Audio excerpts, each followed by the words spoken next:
So thank you very much for giving an opportunity to interact with viewers working in the field of the various field. And I think this talk is the part of PhD pre-registration course, which is recommended by uh, University Grant Commission. Right. So now I'm sharing my presentation. Uh, Professor Joshi, is it visible now? Yes, it is. It is visible. Okay. So now I'm going to talk on publication ethics.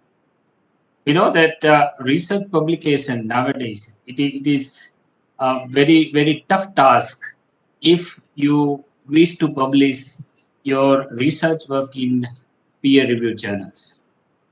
You know that there are mushrooming of various publication houses which they offer various publications in UGC recognized journal. Apart from UGC recognized journal, I think there are many journals which hold a very good scientific positions.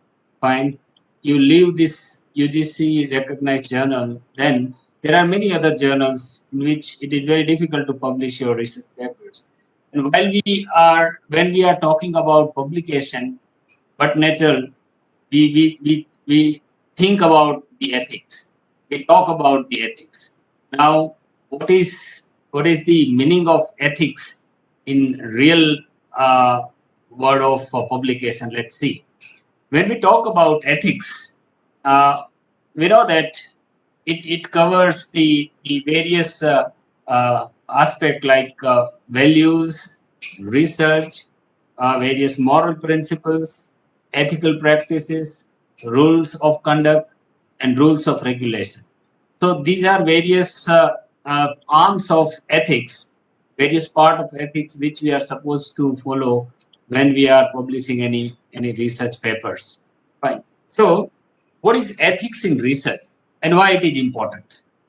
Let's see the history of ethics. Now, let me try to understand what is the meaning of word ethics. Now, when most people think of ethics, moral, because we know that in our day-to-day life, we talk about morals, we talk about ethics a lot, right? But when it comes to the reality, we know, we all know, right? So when most people think of ethics, they think of rules for distinguishing between right and wrong, that what is wrong and what is right. When in Matthew's gospel, just summarize the whole of the Old Testament in a single phrase: "Do unto others as you would have them to do unto you." It is the golden rule of ethics. Its meaning is that treat other people with the concern and kindness you would like them to show towards you. So it is very well said. So it is very well said. આપણે ગુજરાતીમાં કહીએ છીએ ને કે જેવી કરણી એવી ભરણી, means whatever you are giving to the people, you are getting it back. Fine. So most common way of defining ethics is that norms for conduct that distinguish between acceptable and unacceptable behavior. Here in the field of research, we can say that it is acceptable and unacceptable fact which you are publishing. Right. So we learn ethical norms at home, at school, in temple, in church, and in other social sets. And there are various opportunity in day-to-day interaction of life. We are learning the lesson of ethics. Although most people acquire that sense of right and wrong during childhood, moral development occurs throughout life, and human beings pass through different stage of growth as they mature. So ethical norms are so ubiquitous that one might be tempted to regard them as simple common sense. Many times we say that, oh, it is a matter of common sense and it is a part of our day-to-day life. But on the other hand, if the morality were nothing more than a common sense, then why are there so many ethical disputes and issues in our society? In one way, we are saying that, Okay, it is a matter of common sense, but there are a lot of dispute in day-to-day life. Fine.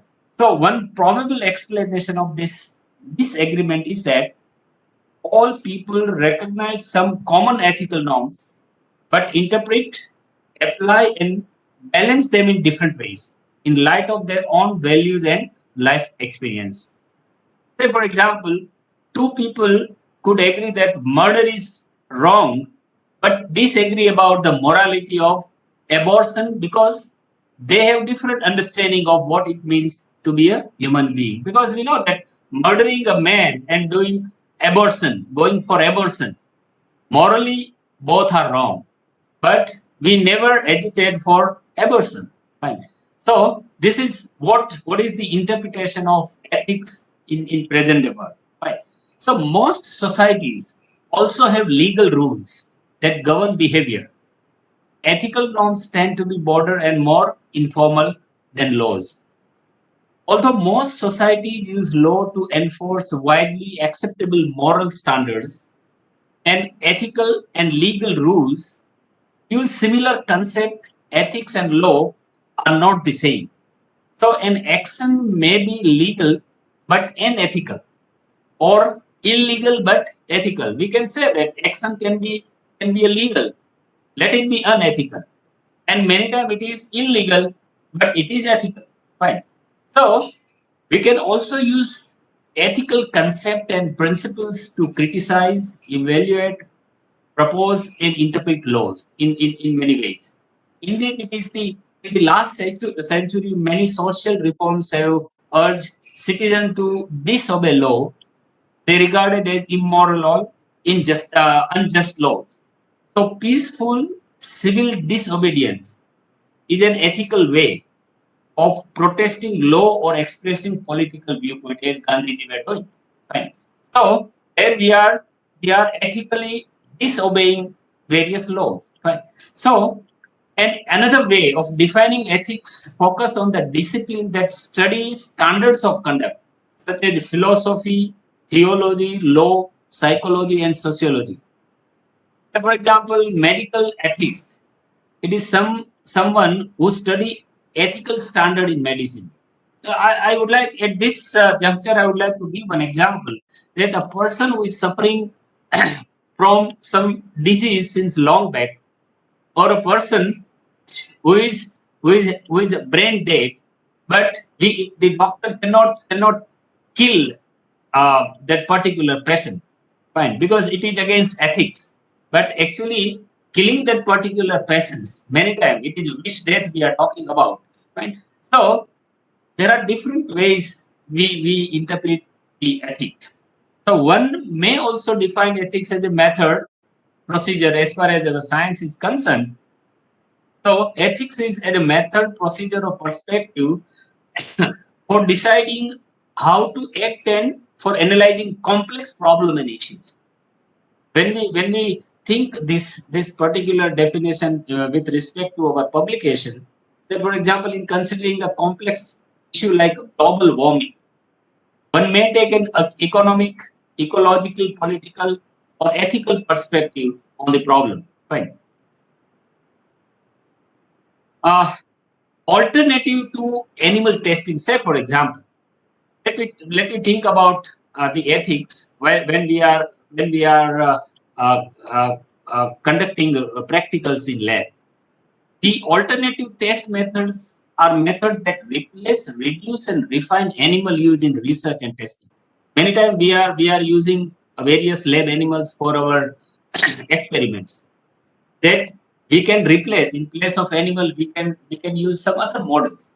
We can decrease the number of animals. Fine. So now see, the scientists often study the effect of drugs and chemical on animal before they deem to be safe for human being. Because before we apply any drug in the human being in the society, we carry out lab animal the experiment on various lab animals. And many times unknowingly we are performing this type of experiment on children of slum area without their knowledge. Right? So when possible, they try to perform this toxicity test using biochemical or cell-based in vitro system instead of with the animal such as mice. So researchers successfully created in vitro methods to identify severe eye irritant and substances that could cause allergic contact dermatitis. Right? So, okay, initially we were using animals. Now, in place of animals, we are using now various animal models or less number of animals. And if you don't want to use any animal, we have various models. Even in silico models many times replace the use of animals. Fine. So, however, the development of in vitro test that can reliably identify chemical hazards resulting in cancer or birth defect is more difficult because of complexity of the biological process involved. Computer programs, various computer programs with advanced system based on large chemical database can predict a chemical toxicity, reducing the need for animal testing in some situations. So instead of killing any animal, if there is an alternative is available, we can very well adopt this alternatives. So the concept of this replacing, reducing, or refining, concept of replacing, reducing, or refining, replacing, reducing, or refining animal use in research and testing was first described more than 60 years ago and commonly referred to as 3 R's. What are these 3 R's? That replacing a test method that substitute traditional animal model with non-animal system such as computer model or biochemical or cell-based systems, or replaces one animal species with less developed one. Say, for example, replacing mouse with a worm. Reducing. Now, second R is the reducing. A test method that decrease the number of animals required for testing to a minimum while still achieving test objectives. Say, for example, in a lab, you require 50 mice at a time. Instead of 50 mice, if you are able to carry out your experiment using 20 mice, 50% mice, fine. So that lead to the reducing number of particular lab animal. And third is the refining, a test method that eliminate pair or distress in animal or enhances animal well-being, such as by providing better housing and enrichment. Many times, when we should nurture, we should keep, we should preserve the lab animal properly. Fine. So this replacing, reducing, and refining, these are the values that support the ethics in the research. Fine. Now, codes, code and various conducts that support the research ethics. Many times, given the importance of ethics for the conduct of research, it should come as no surprise that many different professional associations, various government agencies, and various academic and research universities have adopted specific code, rules, and policy related to research ethics. Because just like this, their vision and mission statement, they have ethics, policies, various rules that each and every university hold. So many government agencies have ethics rule for funded research. Fine. So let these are the various ethics rules. Fine. Say for example, if you want to see in nutshell, that this integrity, respect, rules, regulations, justice, dignity, confidentiality, competence, moral principle, ethical practice, value, privacy, honesty, right, benefits, autonomy. These are all ethical values that one should follow in particular institution. Now, let's see these various ethical principles. Say, for example, honesty. So, what is the importance of honesty in your research? Be honest in all scientific communication. When you are doing any scientific communication, you be very much honest. Honesty and fair support as as fairly your report your data, results, methods, procedures, and publication status. Do not fabricate, falsify, or misinterpret data. Don't misinterpret data. Say, for example, if you have you- normally, normally in any experiment, generally we take three readings. We calculate average, fine, and then we represent data. Many times based on one simple reading, we manipulate remaining two readings, and we calculate in that way. So we are misleading the we misleading the scientific community, though it is not taken in triplicate. Fine, data are not taken in triplicate, but we are manipulating the data. So do not fabricate, falsify, and misinterpret data. Do not mislead and cheat colleagues, research sponsor, or the public. Many times, what happens? We apply for some project, and we have already done the project work, and we are claiming that this will be done. Fine. So many times we are not giving the right scenario. Fine. And many times we are showing the various local, national, and international importance of that particular research work based on various references. But we are not giving right information. When we when we think about the objectivity, fine, as an ethical as a principle in research ethics, strive to avoid bias in experimental design, data analysis, data interpretation, peer review, personal decision, grant writing, expert testimony, and other aspect of research where fairness is expected. Say, for example, presenting a research paper which is a part of your 3 to 4 PhD student, and if you are not acknowledging your PhD student, then it is not ethically right. Fine. Avoid or minimize bias or self deception. Disclose personal or financial interest that may affect the research. When we talk about the integrity in research, keep your promises and agreements, act with sincerity, maintain consistency of thoughts and actions. You are speaking something and it is not reflecting in your action, then there is no integrity at all in your research. Carefulness. Avoid carelessness, error, and negligence. Carefully and critically examine your own work and the work of your peers. Say, for example, you are reviewing paper of any researcher. Don't be biased. So you are working in the same field, because reviewing paper, you come across various new things which you are not came across yet. So don't be biased. If you are not able to justify it properly, at least don't harm the researcher. Keep good record of your research activities, such as data collection, research design, and correspondence with agency or journals. Say, for example, you are submitting data in any national or international agency. Fine. Say, for example, you have isolated a very good microorganisms, which is novel in its nature, and to maintain that particular organisms, you are depositing in various depository. Fine. So, and agentness is very important in the field of science. Data sharing of results, ideas, tools, resources. It is very important. We know that during various conference and various scientific gatherings, we are sharing our ideas.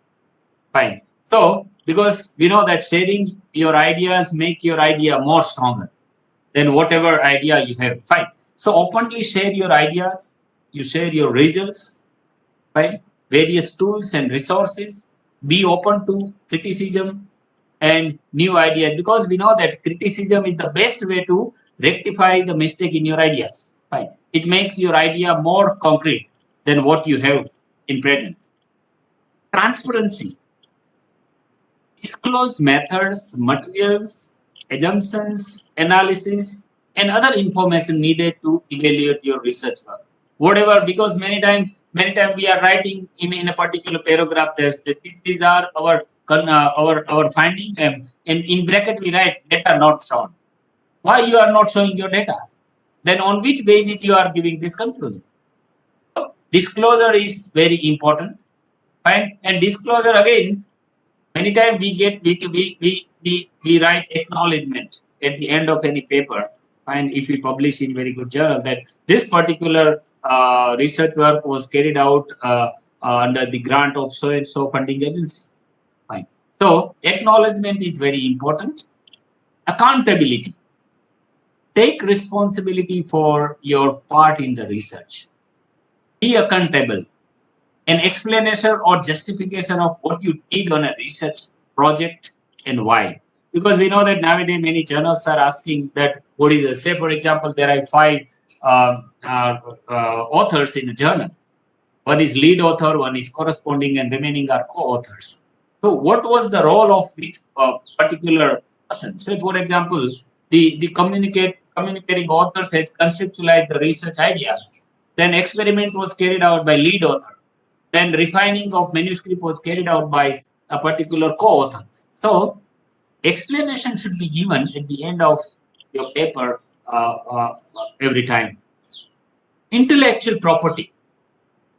Honor this honor patents, copyright, and other form of intellectual property. Do not use unpublished data, methods, or results without permission. Fine. Don't steal data of already patented items. Fine.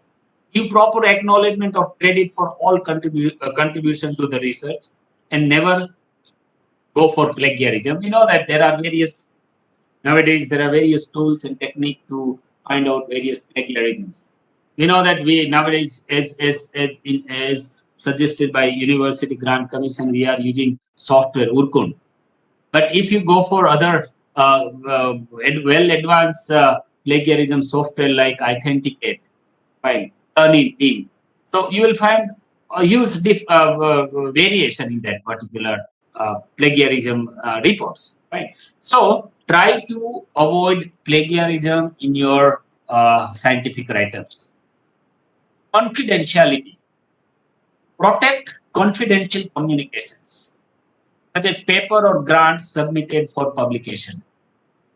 Maintain confidentiality of personal record, trade, or military secret and patient record. Many times, say for example, in the field of medicine, if someone is you are going to a doctor, fine, and doctor is also a friend of your friend, fine. The doctor should not inform or should not disclose the medical secret to with your friends, because medical secrecy is your moral right, and many times disclosure of this medical secret many times directly or indirectly affect your life, right? So the confidentiality of your results many times when you are working in military research, the secrecy in military affairs and medical science is very important. Responsible publications. Publish in order to advance research and scholarship. Do not advance just your own career. Generally, we project that I have these many publications, I have these many research project in my credit. You do science for the goodness of science, not only to strengthen your CV. So, advance research with advancement of your career.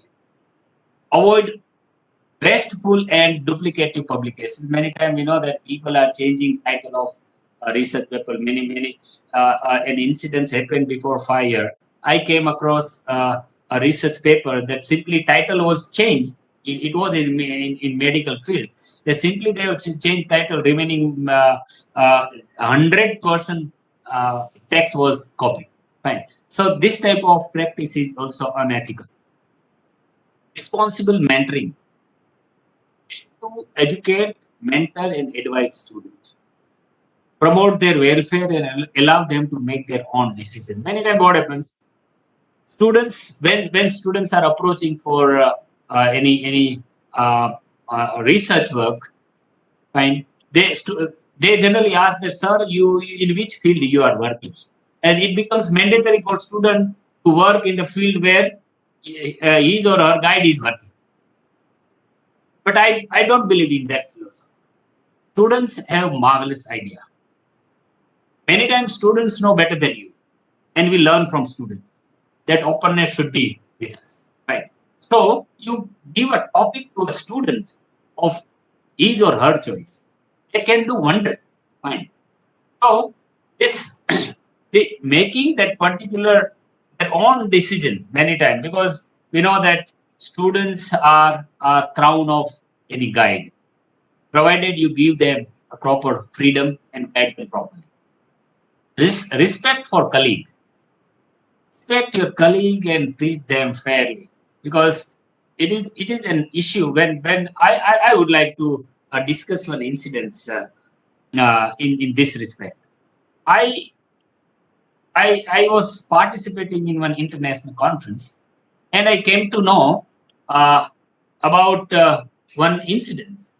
There was an event where one day during that conference, there was an event that the group of students, that the group of students who were allowed to discuss their problem, and they were transgenders.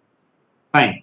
And the students, they were discussing their problems, because many times we know the fact that they are particular students, it's transgender. And when the other colleague come to know about it, and that bad time start. So at least there is a discussion at international level in international conference. The same trend should be there in Indian scenario also. Fine. Social responsibility. Such is not simply making your CV more decorative. It is our social responsibility. Strive to promote social good and prevent or mitigate social harm through research, public education, and advocacy. Say, for example, in Corona time, I think a very good initiative has taken by South Gujarat University by Professor Rajesh Patel and his team for starting an RT-PCR lab for diagnosis of COVID-19. So this is called social responsibility. Any department working on psychology or sociology, psychology particularly, they guide students, they guide many in society, many people who are having some weak thought, and many times they are thinking to go for suicide. So by mentoring them in a different way, you can fulfill your social responsibility.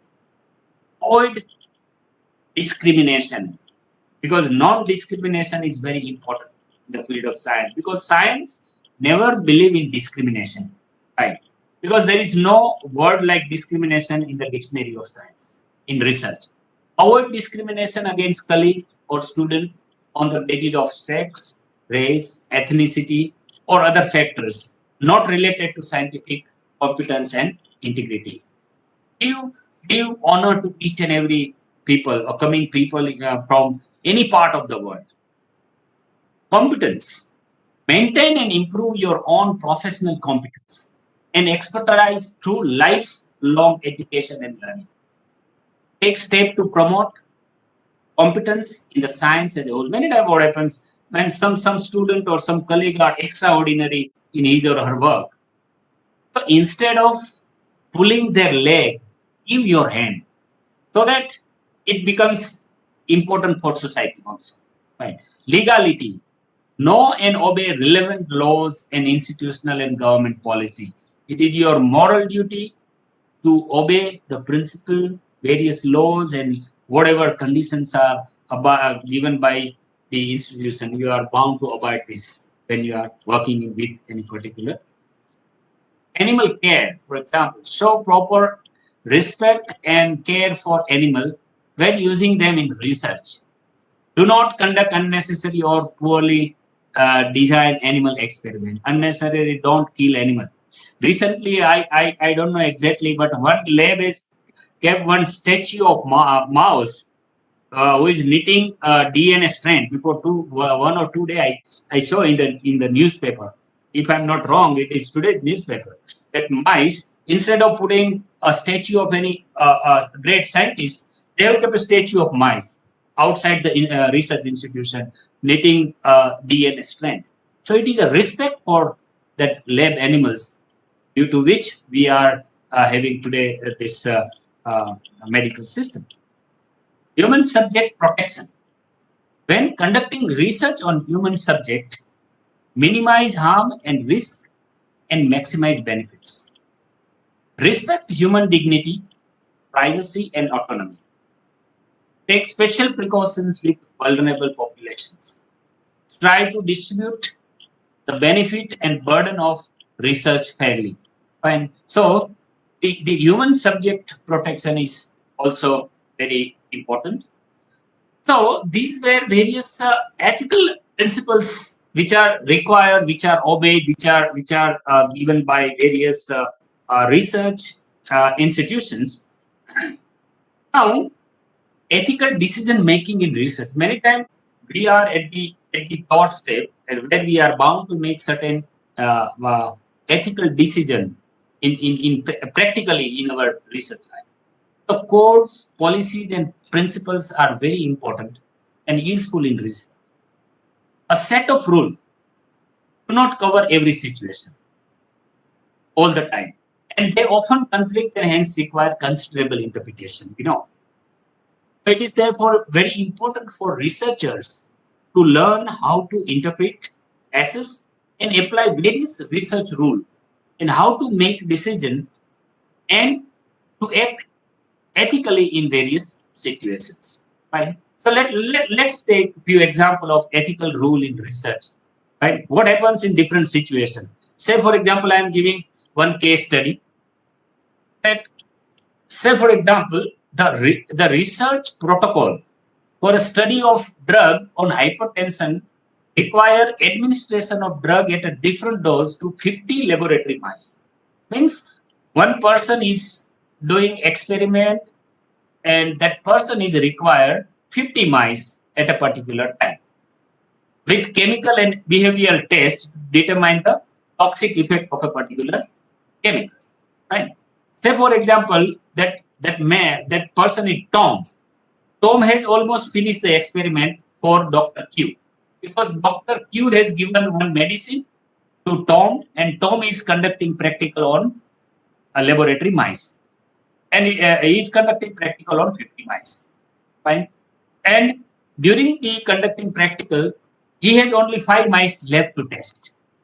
He was writing observation of all 50 mice who have been injected with the chemical given by Dr. Q.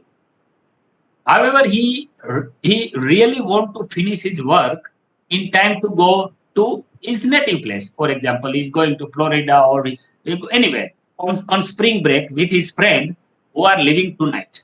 Say, for example, today my group of friends is leaving for a picnic, and if I want to join them, then I'm bound to leave today.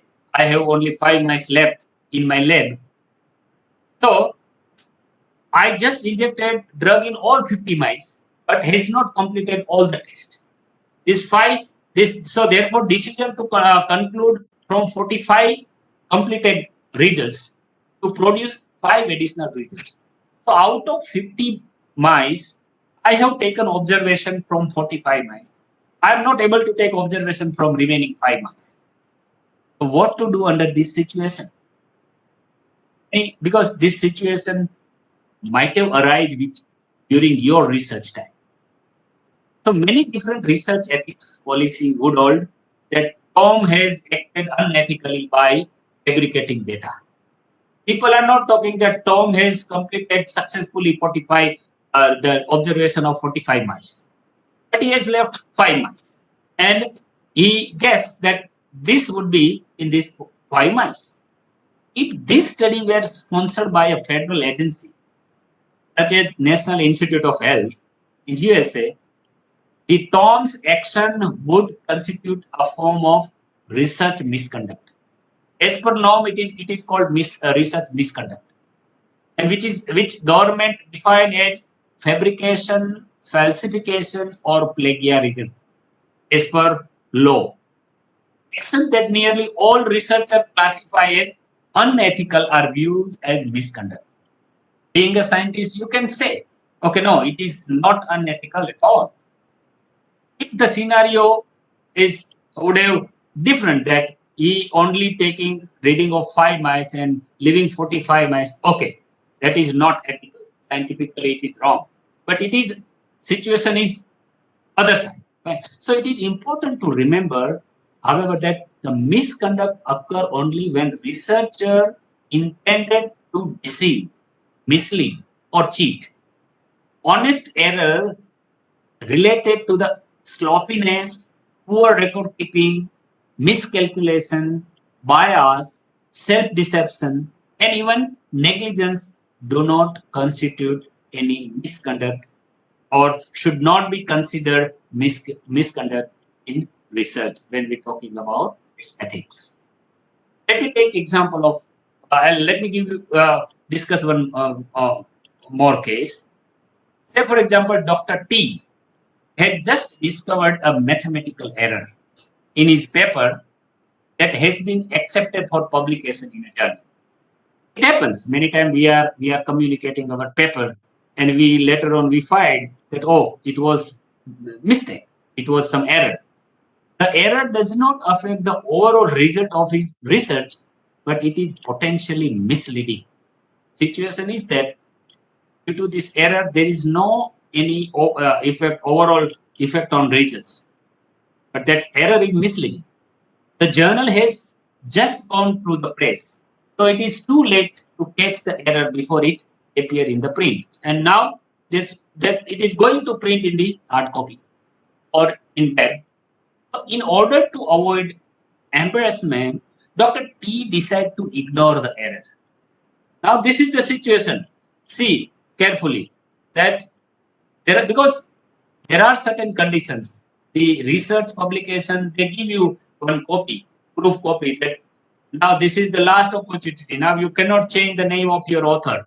You cannot make any change in the affiliation, something like that. So that particular stage is passed in communication. Fine. So now it is the only way with Dr. T to avoid the this mistake. Dr. T's error is not misconduct, nor is his decision to take no action to correct the error. Most researchers, as well as many different policies and codes, would say that Dr. T should tell the journal and any co-author about the error and consider publishing a correction or misprint. Failing to publish a correction would be unethical because it would violate norms relating to honesty and objectivity in the research. But no, at this stage, Dr. T is not doing anything ethically wrong. There are many other activities that government does not define as misconduct, but which are still regarded as by most researchers as unethical. And government is not in government definition it is not misconduct, but in our even in our brain, in our mind, it is misconduct.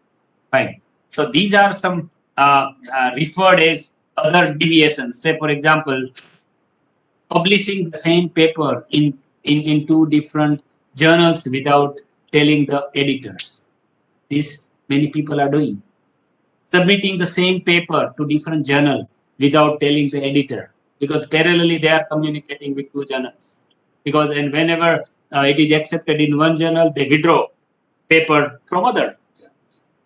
Not informing a collaborator of your intent to file a patent in order to make sure that you are the sole inventor. Many times they're hiding. They simply file a patent on his own name only. They don't mention the contribution of the co-authors. Including a colleague as an author on a paper in return for a favor, even though the colleague did not make a serious contribution to the paper. Discussing with your colleague confidential data from a paper that you are reviewing for a journal. Suppose you're reviewing paper for your journal, you are discussing that particular paper with your colleague. Using data, idea, and method you learn about while reviewing a grant or a paper without permission. Ideally, you cannot use any data, any idea, or methods of any researcher whose research work you are reviewing. Many times, what happens? You are stealing their idea, you are rejecting his or her paper, and you are fabricating his or her idea, and again you are publishing on your name. That practice is going very well in Indian scenario that we know. Trimming out trimming outliers from a data set without discussing your research in papers, using an inappropriate statistical technique in order to enhance significance of your research. Many times we know that data which are not statistically significant doesn't make any sense. So data are not statistically, simply they write a footnote that data are statistically significant and they are analyzed statistically. Fine. But there are no any record. Fine. By passing the peer review process and announcing your results through a press conference without giving peer adequate information to review your work. We are many times we are discussing without following any official guideline.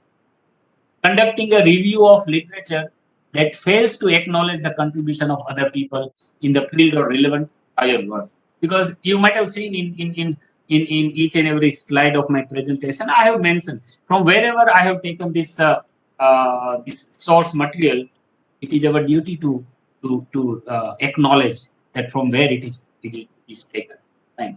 But many times we never give acknowledgement to other contributors. Stretching the truth on a grant application in order to conceive reviewer that your project will make a significant contribution to the field. Stretching the truth on a job application or curriculum video. Giving the same research project to two graduate students in order to see who can do it faster. Overworking, neglecting, and exploiting graduate or postdoctoral student for your own work. Failing to keep good research record.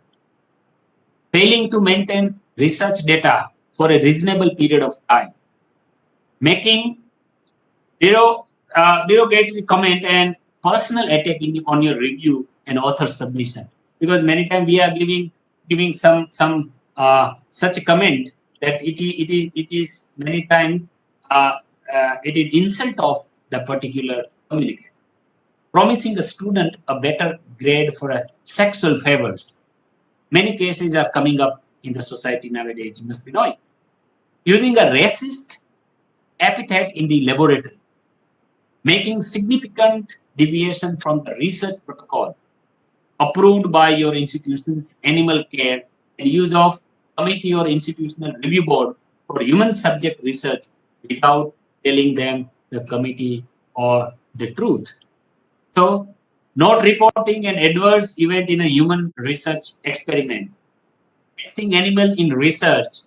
Unnecessary, we are wasting 50 animals, mean 50 lives. And your experiment fails. Exposing student and staff to biological risk in violation of your institutional biosafety rules. Many times students are dealing with such toxic chemical without any safety measures. And sabotaging someone's work, stealing supply, books or data, or you can say manipulating data on screen. Then rigging an experiment so you know how it will turn out. Making unauthorized copies of data, paper, or computer programs.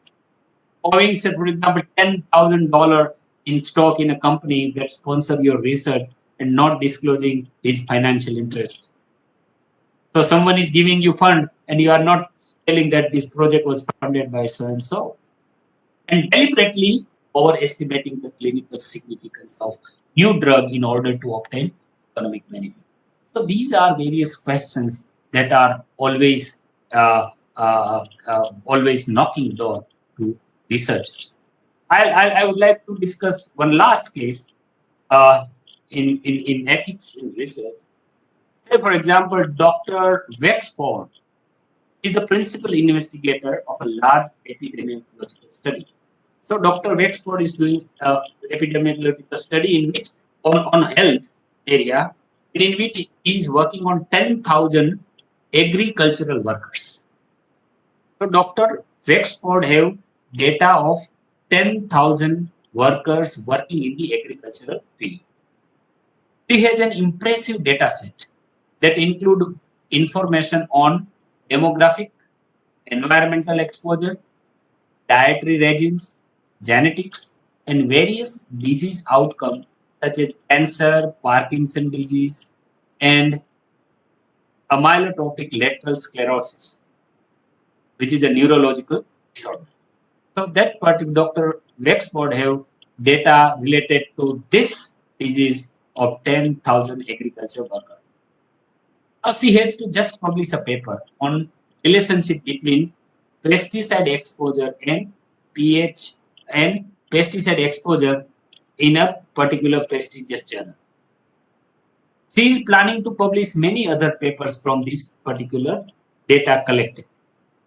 Now, one fine day morning, she received a request from another researcher team that particular team access to her.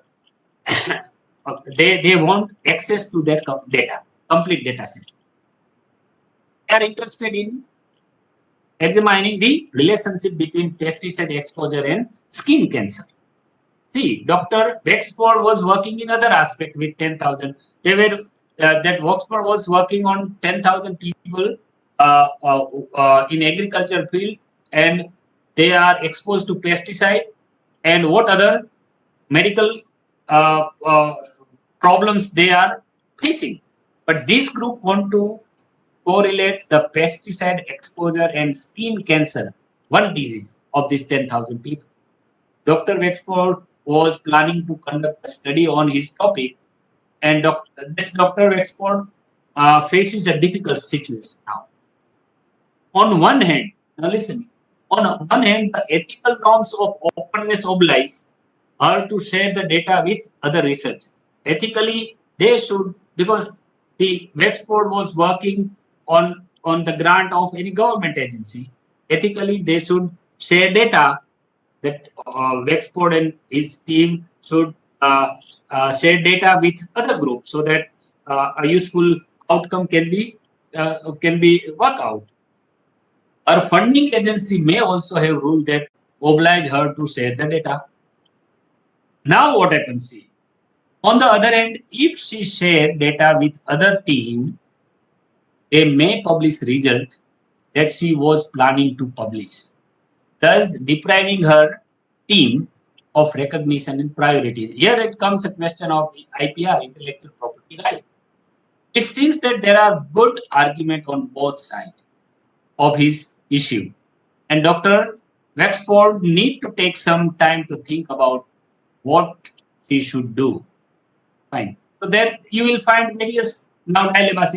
One possible option is to share data, provide that the investigator sign a data use agreement, or the agreement could define allowable use of data and publication plan, authorship, etc. They can combine that data set can be where if they go for publication, it will be combined publication. Another option would be to afford the collaboration with the researcher. Fine. So there are various problems arise. That what is the problem or issue? Whether she should share data or not. Fine. Again, that the relevant information. Many times, what happens? The work is carried out by one group of students, one group of scientists, and the data is shared by other group of scientists, and possible outcome cannot be worked out. So these are various. I'm skipping this part. So the the question comes here that I'll go there. Promising ethical conduct in science now. Fine. The most academic institutions in the United States or in India even require undergraduate and graduate and postgraduate students to have some education in the responsible conduct of research. The purpose of today's, you see, this lecture is a part of this PhD pre-registration course. So our question is this type of information, this type of discussion, this type of deliberation should be there with the researcher or not? And if it is required, yes, UGC made it compulsory that this type of discussion should be there. People should know. Those who are doing research, they should know about research ethics. Fine. So for example, National Institute of Health and other such institutions have both mandate training in research ethics for student and trainee. And this is on law. This is the initiative of Indian government that we are training our researcher in such a way that at least they now start sensing that something like ethical is there in the field of research. Any academic institution, I think, if I'm not wrong, it is the first kind of initiative by Vidnarmat South Gujarat University. The team of Professor Rajesh Patel and his team is working on this. They have launched first time this type of I think course in the Gujarat. Right. So many academic institutions outside of United States have also developed educational curriculum in research ethics. So actually, it should be a part of curriculum, right? The way it should, the IPR and this various student starter program is becoming a part of our curriculum. This research ethics also should be a component of our curricula. You may be wondering that why course in research ethics is requiring education. You may believe that you are highly ethical and know difference between right and wrong. Many times we say that, oh, why to include? We know that what is right and what is wrong. You would never fabricate the or falsify data or plagiarize. We talk about this. That, oh, I'm not doing anything wrong anytime. Indeed, you also may believe that most of your colleagues are highly ethical and that there is no ethical problem in the research. If you feel this way, then relax. You are not right. No one is accusing you of acting unethically. Indeed, the evidence produced so far show that misconduct is a very rare occurrence in research, although there is considerable variation among various estimates.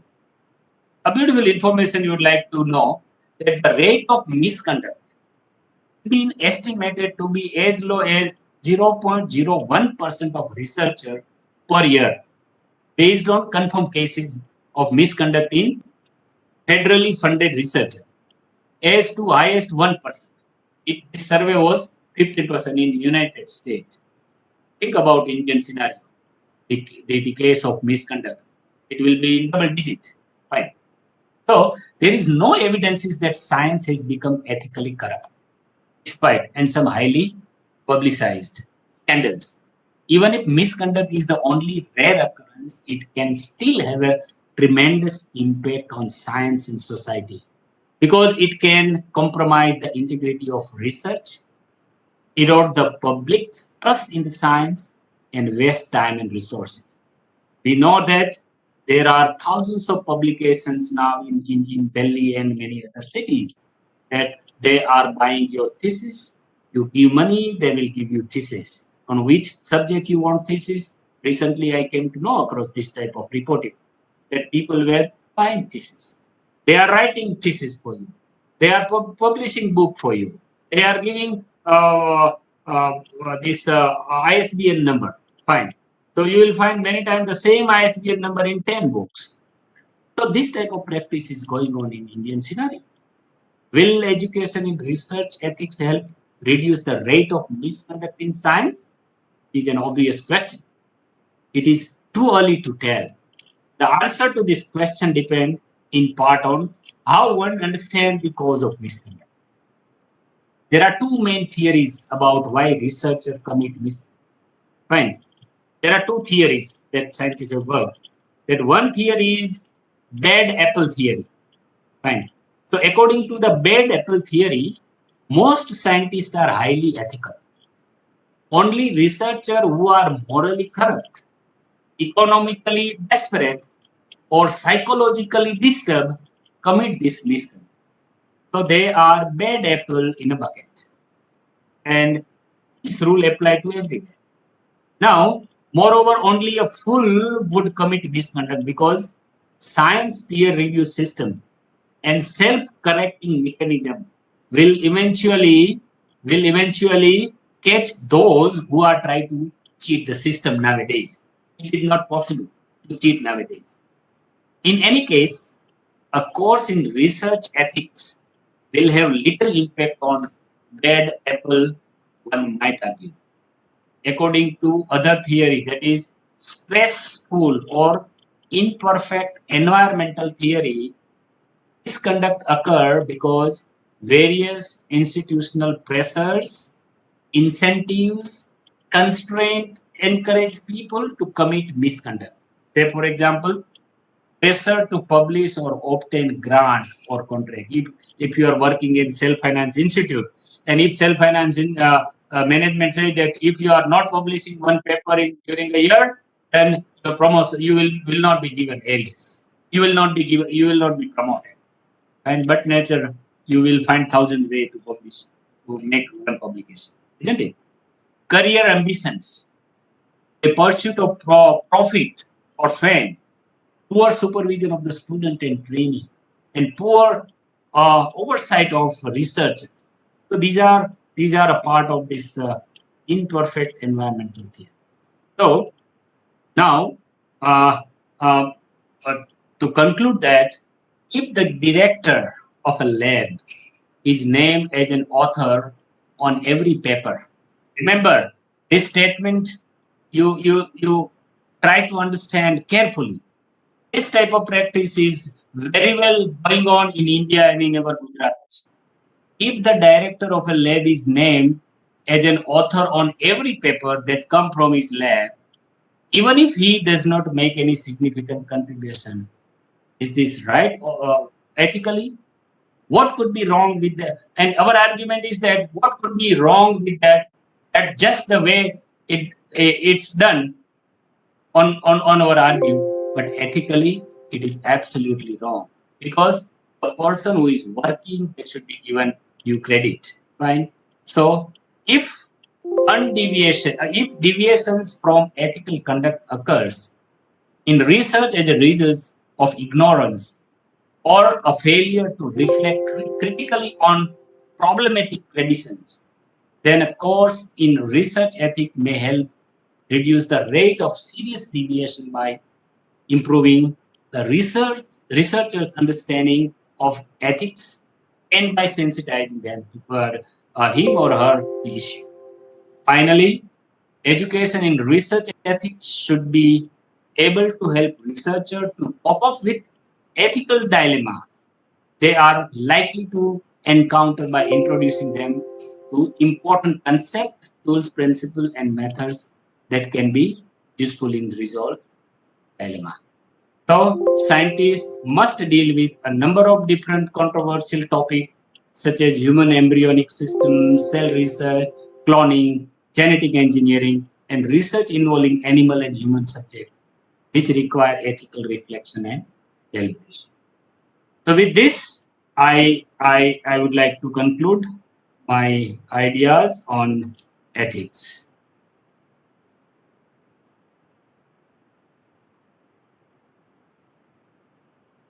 Thank you so much for keeping patient.